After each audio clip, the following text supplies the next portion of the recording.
Hey guys, my name is Mrindal Chopra, a filmmaker that makes random videos on YouTube on a weekly basis, and today I'm going to be presenting you guys a very fun and insightful discussion that I had with Mohit, a fellow young filmmaker, and I'm going to be talking to him about his feature film that he made last year at the age of 17.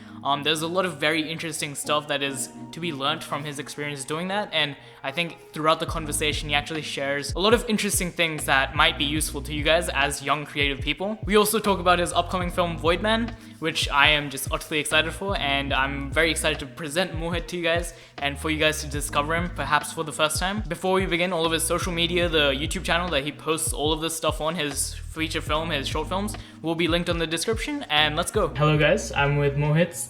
Do you want to introduce yourself and your channel and your film? Yeah, my name is Mohit Subedi. I'm 18 years old. I'm kind of graduating high school, and I made a feature film last year called a soap opera.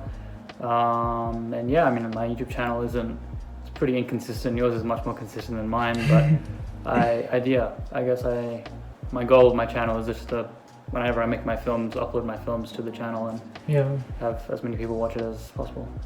And you've been making films for quite a while now, right? How long has it been? Yeah, I guess technically I started making little shorts and whatnot around 8 or 9, I guess, because whenever my parents got their first iPhone, I started to make films with their cameras. But I was always enamored with making videos. For whatever reason, I found it so mesmerizing seeing something captured and then playing it back, watching it over. I guess that was the seed that was planted, and then from that point on I started to really get into making movies, and I started loving movies. Namely, The Dark Knight Rises was the film that got me into filmmaking, and then since then, once I started going to high school and I had my own iPhone, then I started making little short videos and whatnot, just things here and there. And then gradually over time, they sort of started to get bigger. I started making films with my friends instead of just by myself. Started going over to people's houses and making films, and then eventually I wrote the soap opera scripts, intending to make it a short film, and then we shot it, and it ended up being 2 hours, 12 minutes, 47 seconds. Yeah. And of course, you've been very much inspired by Mr. Robot. Yeah. It's kind of a part of your brand. So I was watching your behind the scenes video for the soap opera, and you talked a lot about how, the whole steal like an artist thing that Picasso supposedly said, and you want to talk about that and how you kind of take from your inspirations.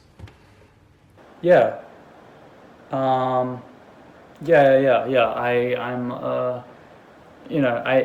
It's funny because the creator of Mr. Robot, Sam Esmail, he's the one who infamously steals a lot of things, steals from other people. And see, obviously with Mr. Robot, I did a lot of research and really looked into it, and I've watched every interview. I've watched, I've done my extensive obsessive fan interviews, and his attitude of I take from what I love and I just put that in my own work. That's sort of what gave me the confidence to do the same, and so I unapologetically just followed in his footsteps and took from what I love and just put it in my film, because at the end of the day, I want to make what I want to watch. So and I think especially being younger and making films, if you're not copying anyone, you're probably gonna do a lot worse, because you don't know, it's hard to make something completely original, and kind of trying to actually doesn't turn out very well from my experience. I think with original pieces of media, it's usually an amalgamation of many different things that will come together to form something new, and that's ultimately my end point, which is why I think it's important to. I feel a lot of filmmakers and a lot of artists do this thing where they see these things. I know Paul Thomas Anderson, the director of The Master and There Will Be Blood and whatnot. He does this thing where he steals a lot. He's confessed that sometimes he'll see a piece of writing and he'll just take that and put that in his script and then run with that and whatnot. And so I think it's much less uncommon than one would assume. And I think I encourage it, really. Yeah, and the pressure of just coming up with something original can just be crippling when trying to write something as well. Like Yeah. I'm trying to write I'm going through my feature right now, kind of polishing it up, the script, and it's just so like, it's kind of like annoying when I see like my direct like influences, and I have this like temptation of like trying to like scrap those parts of them, but ultimately like I've learned to kind of embrace them as well, and because if I try to make everything original, it's just, I think it just adds too much pressure, especially when I'm learning like at the beginning, you know. Yeah. I think it's definitely something that you sort of get better at over time, because it's with like when you're starting out, you're very kind of, when you start out, I think it's important to experiment, and I think it's important to just make things. I think it's important to get things done first, like before you can, Yeah. you need to really like get stuff done to really. I saw a tweet of yours where it was like, I think it's like quantity makes quality, and like the more Yeah. stuff you make, the better Exactly. you become. And I definitely agree with that. Like, making a soap opera, that really like changed, like that taught me the most I'd ever, like I learned the most I'd ever learned in my 18 years of being alive through those 2 weeks of shooting that film and editing that film. I was like, oh, like all these things clicked, and I began to understand things so much more clearly. So I think it's important to make things, Yeah. And like the soap opera was supposed to be a short film, right? Yeah, it was. That's pretty crazy that like a short film turned out to be a 2 hour long film. Yeah. Do you want to like talk about how that ended up happening, and like, how it happened? Like I feel like it's something that you would realize while shooting, wouldn't it? I didn't realize it. I didn't realize it until I see. What I did was I wrote the script, and the script was 80 pages, and I write in 11-point font, and so it's sort of. I think the actual script, the way you're meant to write a script it's 12. It's 12, and you're meant to use like a certain font. I didn't do that, and so it was 80 pages, and it was, when I read the script, I was like, oh, this is like a lot of dialogue, and I'm like, like I can really fly through dialogue scenes and really get through them. This is going to be maybe like 40 minutes. I was aiming for 47 minutes. Like I was like, oh, like that's what I wanted to be, like an episode of TV, like a length, like that length. Then we shoot it, and I don't know. I guess I didn't really, because there's like really two primary locations, that sort of that garage space and the sort of that interview space with the SIA. And so when you're shooting there, it's that all kind of blends together, and it feels like, oh, this could be like 20 minutes maybe, and this could be 20 minutes, and then, but once I edited the film, what I did was I edited it scene by scene, because I wasn't able to edit it in one full block, because like I have nothing that can take that kind of editing power. So I did that, and then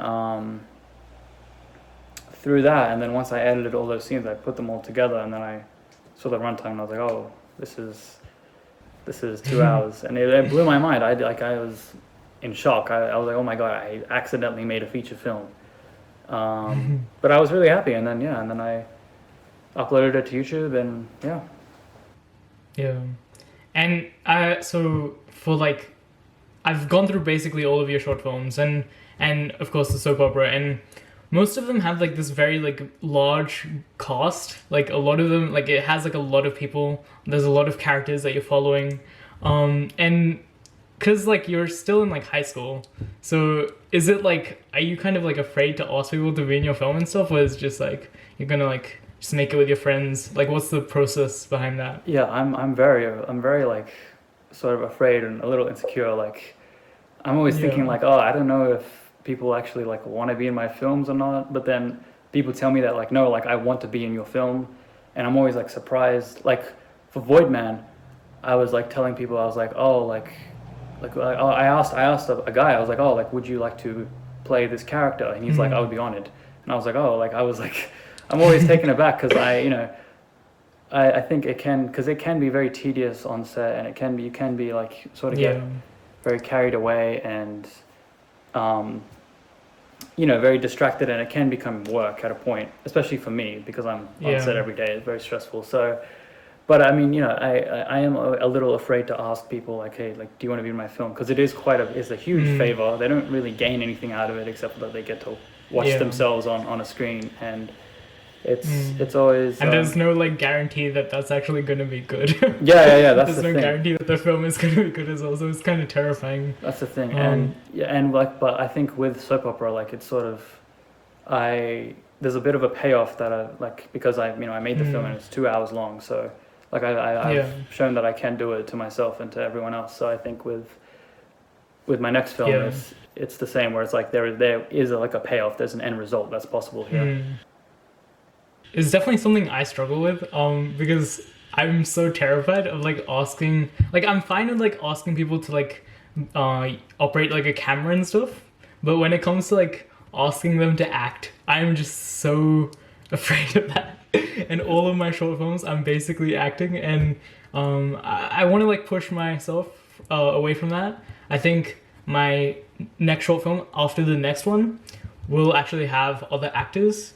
But the thought of even asking an actor to like act is just kind of terrifying to me. I think because when I was making soap opera and I asked these large groups of people to come together, well, usually it's large groups of people. It was sort of like under the notion that like, oh, we're just kind of hanging out and we're filming something. So it's sort of like, oh yeah, let's catch up with friends. And then I tricked them into like, oh, let's film these scenes now. But then let's go watch Spider-Man. Yeah. Let's we go watch actually Spider-Man. did watch. We watched Spider-Man Far From Home. But before that, I was like, oh, let's film for 5 hours. But but with Jonathan, who plays Fisk in the film, he like understood like, oh, like we're here to film. But I went to his house and I slept over and we filmed. And it was lots of fun. But it was also like so like there's some people who like take it seriously because they want to, and then other people who are like, oh yeah, like they take it seriously, but it's also like beneficial because they're hanging out with their friends as well, So during the soap opera, the production, have you kind of like learned how to deal with like non-actors and kind of learned how to make them act? Because that also kind of seems terrifying as well, because I feel like as a director you have a certain tone in mind, but when you do have these like large groups of people that you're trying to coordinate, it can like easily become like your drama can like easily turn into a comedy very quickly, So I think the key with that is, and this is something I learned, is that you should be lenient on the acting of others. You should allow like improvisation. You should allow like them to like, oh, maybe I should say this, and let them do that. Because when you're dealing with non-actors, I found that you can't. This is something I thought, but then now I've learned through making films. You can't expect them to play sort of a different character. Because that's very hard for someone who's not an actor to just embody someone else. You have to sort of encourage them to play a version of themselves in a different situation. I think that's the key. And Jonah Hill wrote and directed a film called Mid-90s, and that film has like one or two, well, three like predominant actors who have acted, and then the rest is like all non-actors. And he was able to, and when you watch the film, you're like, that's quite an unbelievable fact, because these guys are acting like they're professional, and they're kids, they're kids. And he said the key is to have them play versions of themselves and go into themselves, and that's essentially what acting is about. And that's something I learned, is that, and going forward with my next film, I'm going to definitely enforce that, like, this is not, play a version of yourself in this situation. And I think that's how you get the best performances and the most comfortable performances as well. Yeah, you probably also like write the roles specifically for like certain people beforehand, right? Yeah, definitely. That probably helps. Every character I write, I know who's gonna play them. But every character I write, I genuinely, essentially know who's gonna play them, or I have a list of people who are eligible who to play them, like who could play them for me. Because not everyone wants to be an actor and act in a film, but those who do and those who make it known to me, I make a note of that. I'm like, okay, this guy wants to be in my film. I'll keep a note of that, and then when I'm writing, I'm like, okay, this guy can play this guy, and I think watch this Robert Rodriguez interview where he like basically talked about his early like no budget filmmaking, and he very much is he says to like write down all of your resources before you write the script. And I feel like you probably do a similar kind of thing, right? Yeah, definitely. I think when you're an independent filmmaker, you need to be, or a filmmaker in general, you need to be as planned and prepared as possible. You need to know everything, because filmmaking Yeah. is 50% just problem solving. It's a lot of like, oh my god, this obstacle has come up. How do I fix this obstacle? How do I do this? And the more planned you are, the less obstacles they come. You know, like for me to write a whole film, expecting to film it, but not knowing who's gonna play who and how I'm gonna achieve this and how am I gonna achieve that. That's like a lot of stress and a lot of pressure, because at a point there's gonna be a point where you're like, I have to change this. There's no way I can do this, and then with a script that can change a lot of things. Did you hear that? Yeah. Yeah. Is it raining on your end? It is raining. I think it's calmed down a bit right now. Yeah. Some atmosphere. Yeah. Anyway, so you need to be as planned and prepared as possible. I mean, again, this is like, I'm only 18, you know, I've only made one film, and this is like just sort of really amateur advice. But if I did have to give advice, it is to be planned and prepared as much as possible.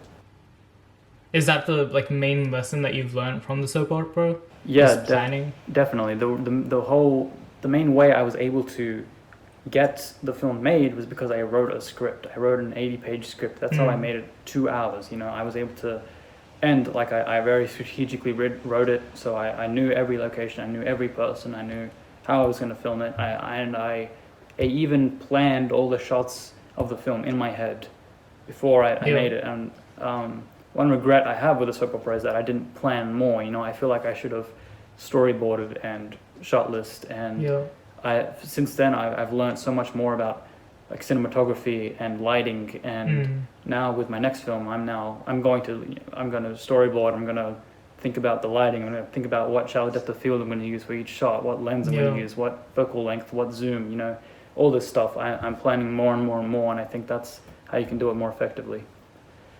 Yeah.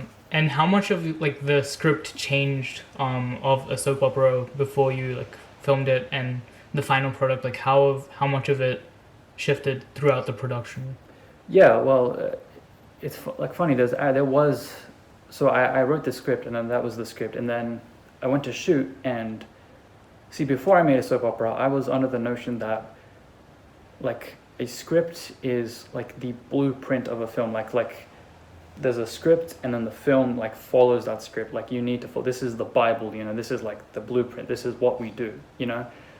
After soap opera, I now believe that the script is like one thing. It's like a set text, and the film is simply an adaptation of this text. It is, you know, it's like how Scarface is a remake of Scarface.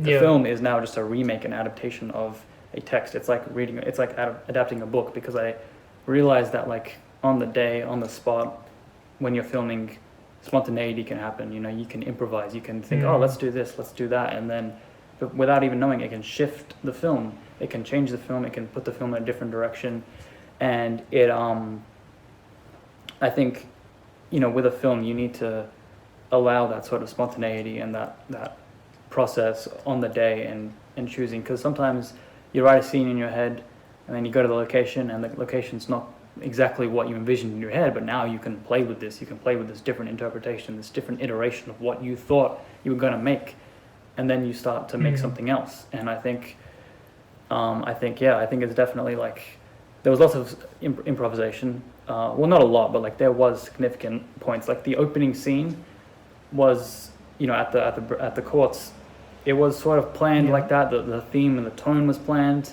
but then once we got there, I just started playing. I was like, okay, let's do this, let's do that, you know. And in the script, like there was like these weird like low angles and these POV shots, and like it wasn't even really in one take. It was like there was cutting, and then on the day I was like, oh, you know, let's just do this in one take. And then I did this here, I did that there, and then the scene where those two guys are running, that wasn't like, I didn't plan that in my head. I didn't have that in the script. I just, on the day, I was like, okay, you guys run and I'll follow with my camera. And so we improvised a lot of that first scene, and it paid off. I think I really enjoyed that scene. I really like that scene. I'm really proud of it. Yeah. So we're both finishing off year 12. And how's the challenge been for you of balancing all the filmmaking stuff and like the school stuff? You know, in year 12, like, I don't know, for me it's been pretty busy. So how have you been dealing with it, and what's your kind of like thoughts on that? Yeah. So I haven't shot anything this year so far, which is a little unusual, I guess, for me. But I have been writing a lot. I've been, of course, writing my next script, which is we can get to it later, but it is much bigger than soap opera. That's all I'll say right now. Yeah. And so I've been writing a lot, but that's actually helped me because I've been able to take a break from certain things. And like with school, you can get really wrapped up in school, you can get really stressed out in school, but it's good to have sort of take a break and work on this other passion project of yours. And you're keeping your mind productive, but you're also procrastinating in a way.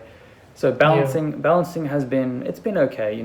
There have been like weeks where I haven't been able to work on the script because I've been like enamored with school, trials or HSC or whatever. And then there have been other times where like I go to school, I get home, I do the work, and then before bed I write a page and a half, 2 pages or something. And but is it like a daily ritual? No, is it's it not like a daily kind of thing? It's not daily, actually. I don't really have like a schedule of when I write. It's very sort of spontaneous. It's sort of like I'm just on my iPad and I start writing and I get into it. When I do write, when I start to write, it's like there's like the blank page, and that's the hardest thing for me to overcome is the blank page, because I'm like it's for me, and I think for a lot of writers, it is very daunting to just start this 150 page endeavor with just this set of white in front of you, and you're staring at it, it's staring back at you, and you just have to start writing. But once you get over that initial hump, once you write those first few scenes and you start to really get into it and you start to fall in love with it, then it's really good. And I don't really have trouble writing right now because I'm like into the third act of my film. I'm in, like I have everything and I'm going. But when you're first starting out, for me it is very hard. And so that's why it's writing can be tough, but once you get into it, it's good.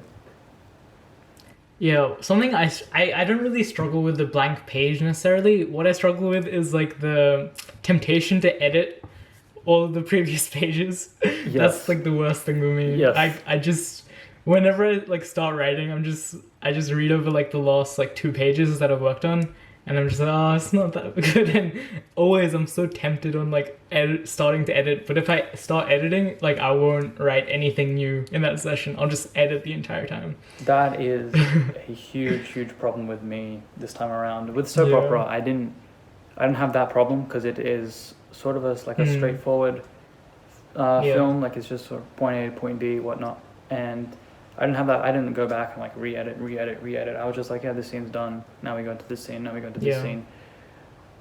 With this next film, it has like ruined me. Like I have gone back and I have rewritten the first act of this film maybe 5 times, and I've not even finished the third act. Like I'm in this like notion like, oh no, like the first 2 acts need to be perfect before I can write this third act, and I'm always going back and I'm re-editing, and I think I've re-edited to the point where now I can actually write more. And I'm planning to just finish off that third act, and then I can start like the deep rewrite of literally everything.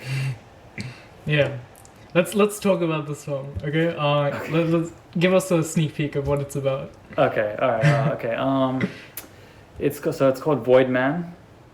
It's right now it's sitting at like 120 pages, and soap opera was 80 pages, and I have 20% of the film left, I think, something like that. So this film is definitely size 11 font. Size 11 font. Yeah, I gotta keep up the tradition. Okay. But this film is It's gonna be a 3-hour Scorsese epic. Actually, that actually might be true. Like, we might look back at this interview and what you just said might be really relevant. But basically, it actually might end up, because Scorsese is a huge influence on this film. He's a huge influence. I love Scorsese, but this year I really fell in love with Scorsese. And I rewatched Goodfellas a few months ago, and I'd seen Goodfellas before and I liked it, but this time watching it much older and having much more knowledge of film and having much more experience watching film and understanding film, watching Goodfellas blew my mind. Like, it's one of my favorite films of all time, and I love it. And Scorsese is a huge influence to this next film, Void Man. It's I think in many ways it is very reminiscent of Scorsese. So is it a gangster film? Because Voidman is such like an ambiguous title. I can't give away any plot details right now, but I can say it's like tonally, it's very. I can say the influences, the biggest influences on the film are Taxi Driver by Scorsese, Yeah. True Detective season 1, which is a. Have you seen Okay. True Detective season 1?